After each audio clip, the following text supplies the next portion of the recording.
Hello everyone, Terakisuke here. Went to a convention called Youmacon last weekend, and I decided to do a haul video because I got a lot of things this year that I want to show. I haven't been this happy about what I've gotten in years. I haven't been to this convention in two years since I went to BlizzCon the previous year. They happened around the same time.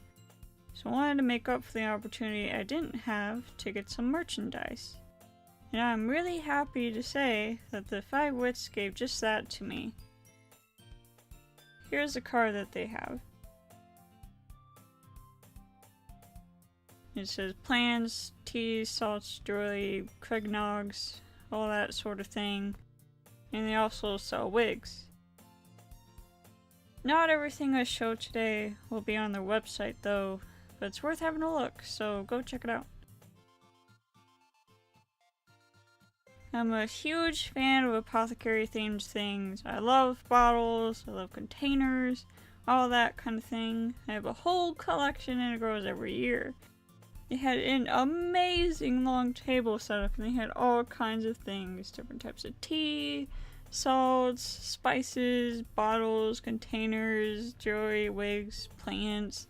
Anything an alchemist would want. Okay, I don't know what I got.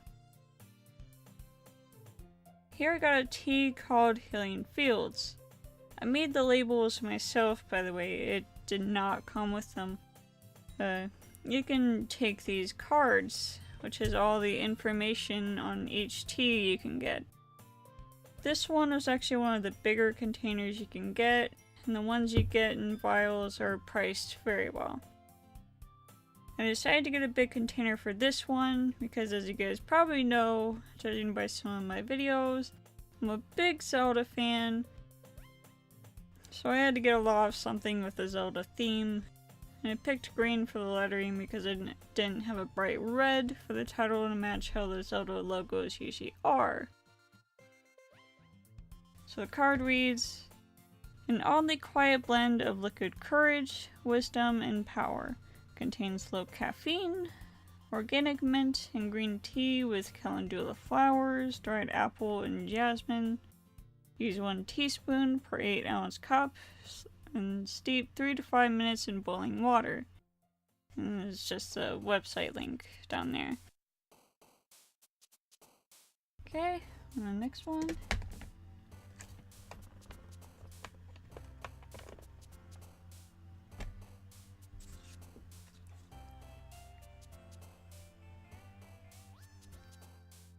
Okay, next is a tea called Princess Peach. I got this one second, though this is actually the first one that I saw. I'm a Nintendo fan after all, so I had to get it. Of course I picked pink for the label because it is her signature color. Looks like this.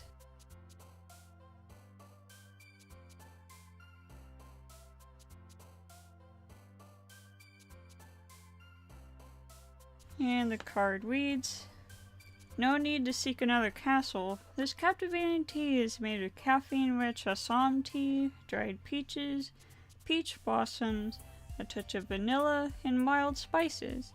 Use 1 teaspoon per 8-ounce cup, steep 3 to 6 minutes in boiling water. So I thought that was pretty cool.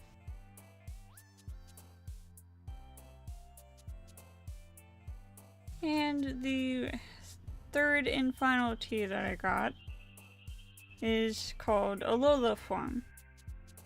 I played just about all the Pokemon games. I grew up the series and always has a place in my heart.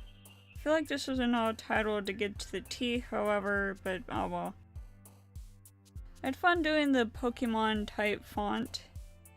And I picked blue because the main colors are generally blue and yellow, and I didn't have a gold pen on hand, so. The card reads, an organic Ceylon tea made with hibiscus, coconuts, dried apples, and roses. This is a new twist on a classic.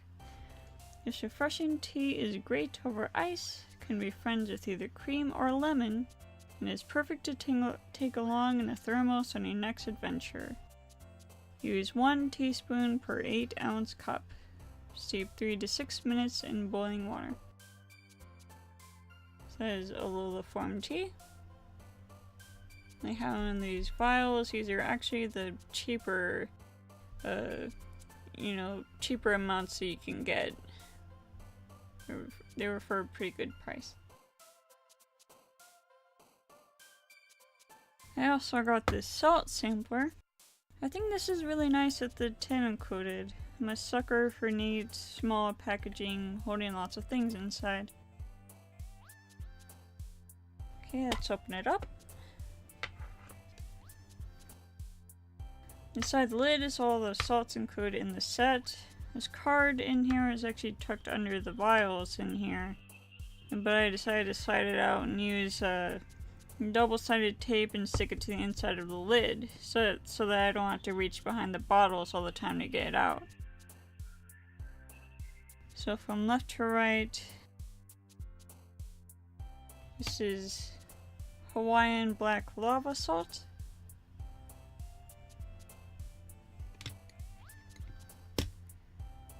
Merlot infused sea salt.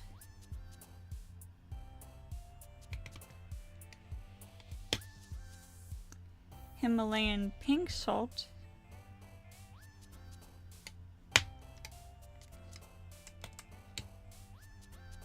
Rosemary sea salt.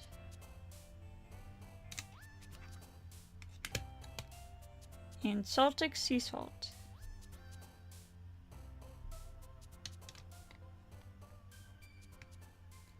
I think these were actually in here in the order they were, and I decided to keep them this way because of how the colors looked. And I picked a color for the labels accordingly. So that's that. It fits nicely like this too, so you can just tuck that under. You don't struggle to close the lid.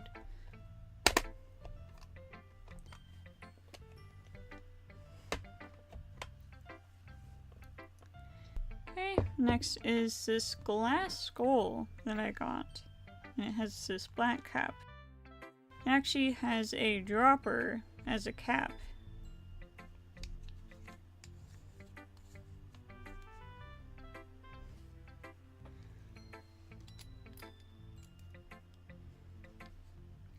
So it has a dropper as a cap. So you can take what you want and put it in here, or you can just use the dropper part for other things. Put that back on. And on the back here I made a poison label for it, since it actually has this convenient square shape back here. It was probably meant for the perfect label. But Sayori Apothecary needs some kind of poison bottle, and what better than a skull? So I think this would be pretty nice to hold, any kind of liquid you want to hold in here without being obvious what it is.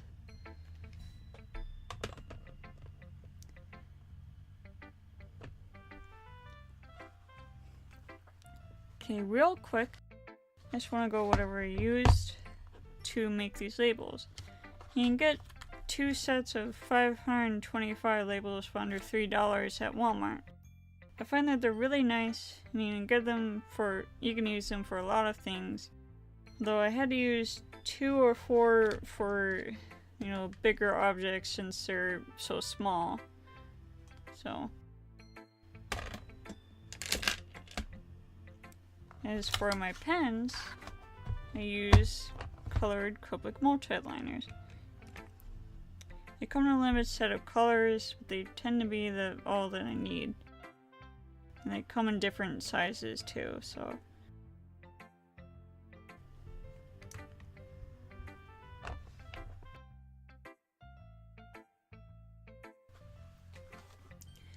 They were also selling a lot of these small miniature bottles at the booth. And each one of these was only $1. And you can see how small they are in comparison to my hand. Some of them actually have loops, so you can hang them from a necklace or something. And of course you can open them up and fill them with whatever you want. I think they're really cute, so I had to get a lot of them. I tried to get one of each shape. I might have missed some though, and they're all made of glass, by the way, so they're pretty sturdy.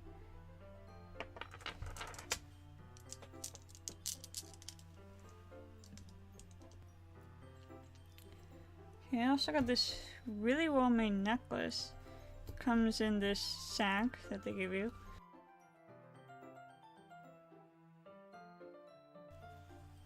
It has this golden chain, this beautiful carving of a tree in the front here. The bottle is rough, like a clay filling.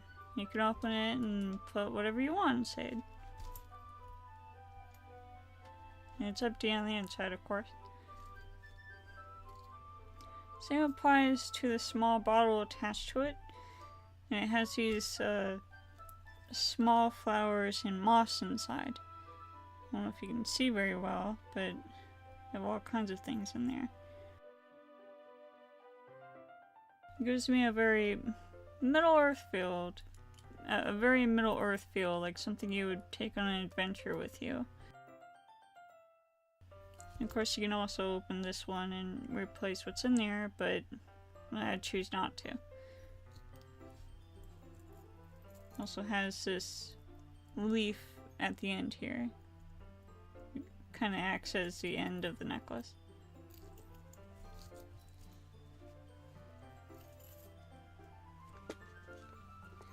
Okay, last but certainly not least, they had these wooden mystery boxes. Sadly, these weren't on the online store, or else I would have bought many, many more. I was so excited when I got this. It wasn't terribly expensive for what it was. Usually at conventions it would make something like this super expensive. It was half of what I would expect. I didn't even know it had stuff inside it until I picked it up. And as soon as I walked away, the first thing I wanted to do was open it. Anyways, they had a cart and they were full of all these different boxes. And they were all different shapes, sizes, designs, and colors. And the best part is, they all told a different story. And it comes with these tags.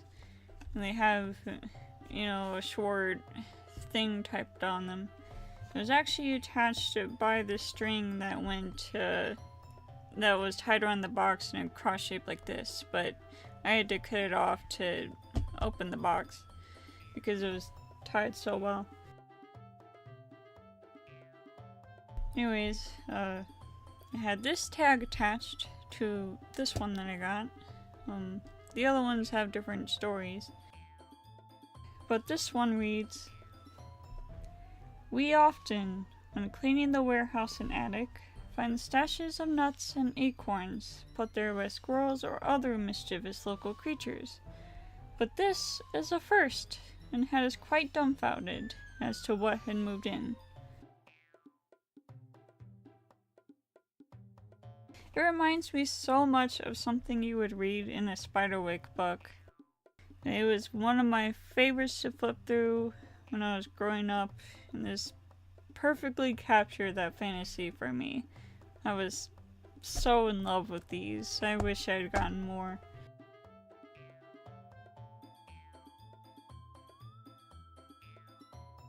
Okay, now let's see what's inside. The box looks like this. It opens with this latch in the front.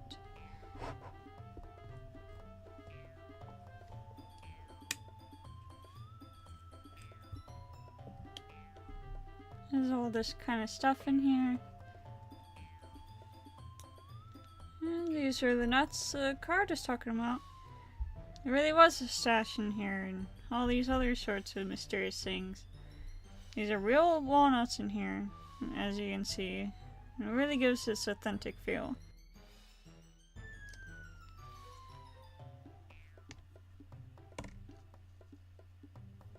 You know what, let's take this out to the side.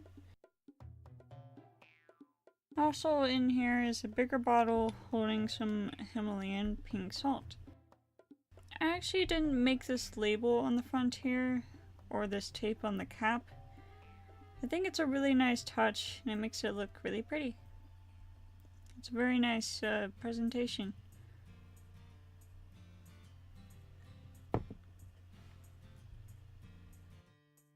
There's also this bottle here, and it has a tea bag inside. I made the label myself just for fun. You can see it here.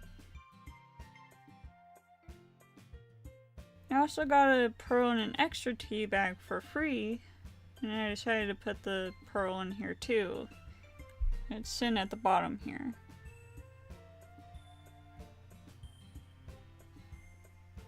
Let's set that aside. And last in here is more Lola Farm tea. Again, I made this label myself. You can see the font I made here. I could tell it was the same tea because the description and the card was the same here. On the Lola Farm tea vial I had, and the ingredients inside were the same. I did get some duplicate items in this box, but that's okay because the presentation was really cool. I just loved this. And the box is of a decent size too.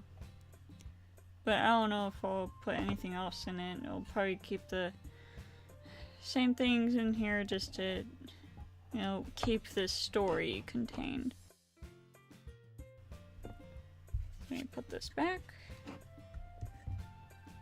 Keep it all nice and tidy in here.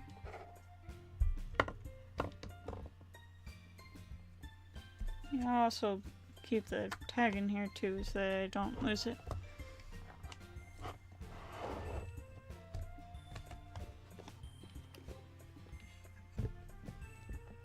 Okay, so that's all I got from the convention. But if you want to stick around for just a little longer, then I wanted to show you something. I mentioned Spiderwick, right? Well, I have the book right here now, and I wanted to show you guys what the box and the story and the tag reminded me of.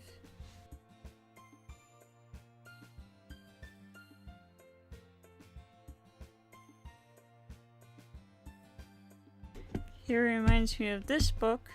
It's Arthur Spiderwick's Field Guide to the Fantastical World Around You. And it's by Tony Diterlizzi and Holly Black. So it reminded me of Arthur Spiderwick's take on house brownies and boggarts. They're little creatures that inhabit people's homes like roommates, and they help clean if they are a brownie, or terrorize your home if they are a boggart. Their work is really beautiful and old-fashioned. The stories always immerse me when I read them.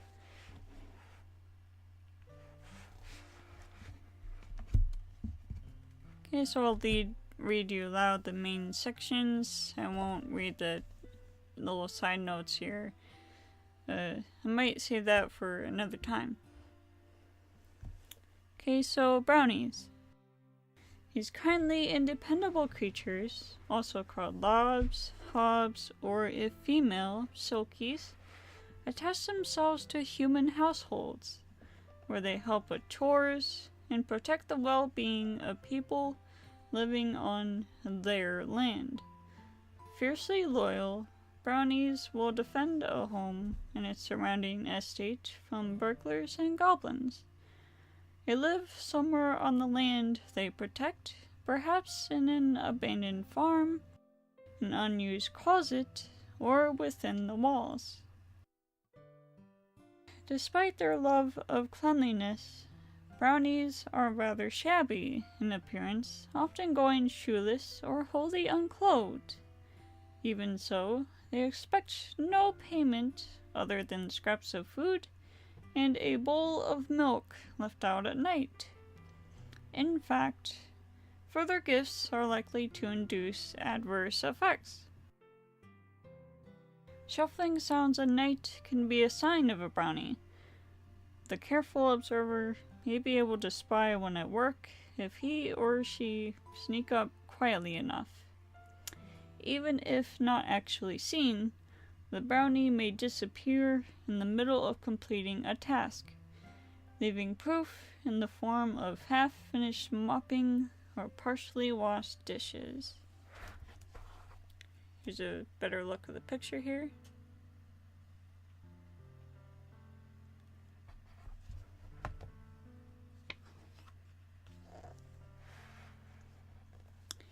Unusual organization of items is also common in houses with brownies.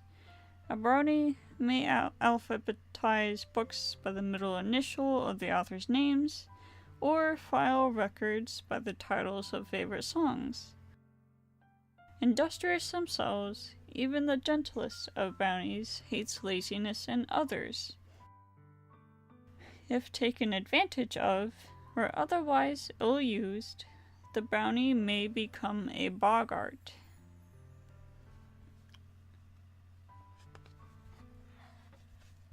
You can see the illustrations on this page.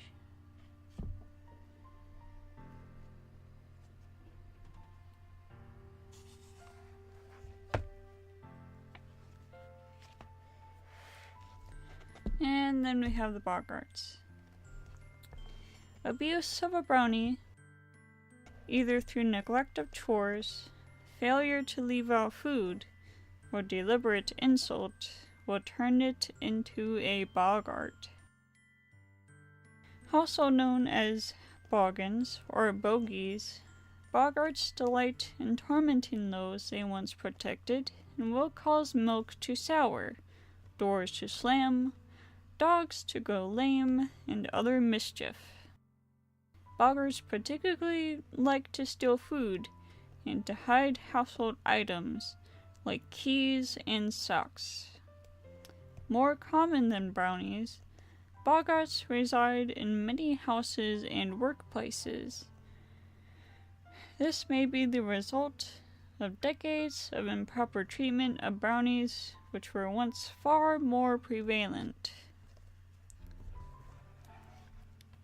You can see the pictures here.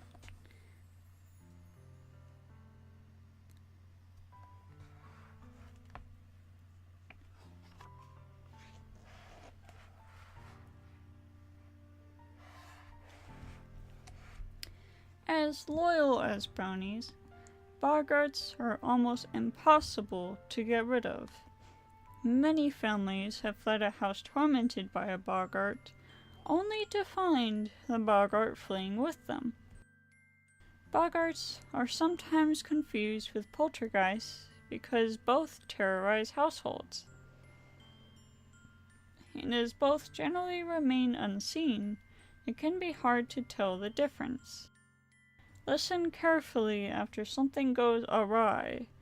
If muffled laughter is heard, a boggart is likely the culprit. You can see the pictures here.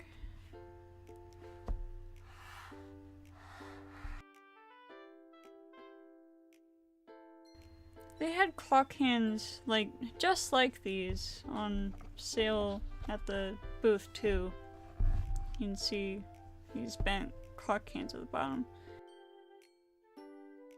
And they had pretty scissors. They're prettier than these in the picture here, but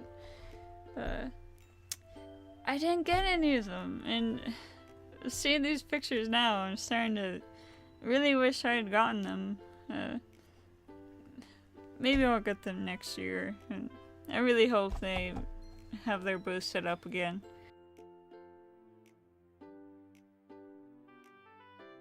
Well, anyways, again, this is Arthur Spiderwick's Field Guide to the Fantastical World Around You.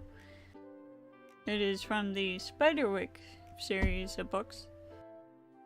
And it's by Tony Diterlizzi and Holly Black.